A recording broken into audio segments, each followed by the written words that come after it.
കൊരട്ടി ആറ്റപ്പാടത്ത് പിതാവിനെ മകൻ കുത്തിക്കൊലപ്പെടുത്തി. ആറ്റപ്പാടം എലിസബത്ത് ഗാർഡനിൽ താമസിക്കുന്ന കരിയാട്ടിൽ വീട്ടിൽ 57 വയസ്സുള്ള ജോയിയാണ് മരണപ്പെട്ടത്. ഇതുമായി ബന്ധപ്പെട്ട് മകൻ 37 വയസ്സുള്ള ക്രിസ്റ്റിയെ കൊരട്ടി പോലീസ് കസ്റ്റഡിയിലെടുത്ത് ചോദ്യം ചെയ്തു വരുന്നു.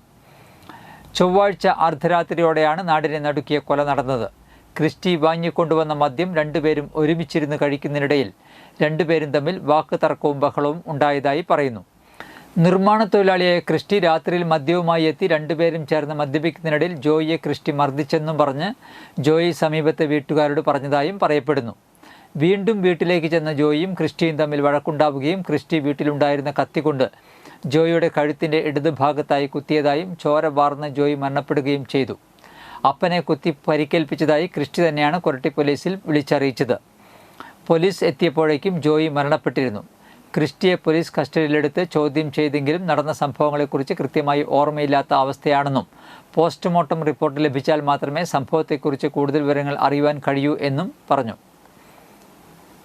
ബുധനാഴ്ച രാവിലെ ഫോറൻസിക് വിദഗ്ധരെത്തി നടത്തിയ പരിശോധനയിലാണ് കഴുത്തിൽ ആഴത്തിലുള്ള കത്തി കൊണ്ടുള്ള കുത്ത് കണ്ടെത്തിയത്. ഇതിനെ തുടർന്നാവും മരണമാണെന്നാണ് വിദഗ്ധരുടെ അഭിപ്രായം. കുത്തിയ കത്തിയും ക്രിസ്റ്റി പോലീസിന് കൈമാറിയിട്ടുണ്ട്.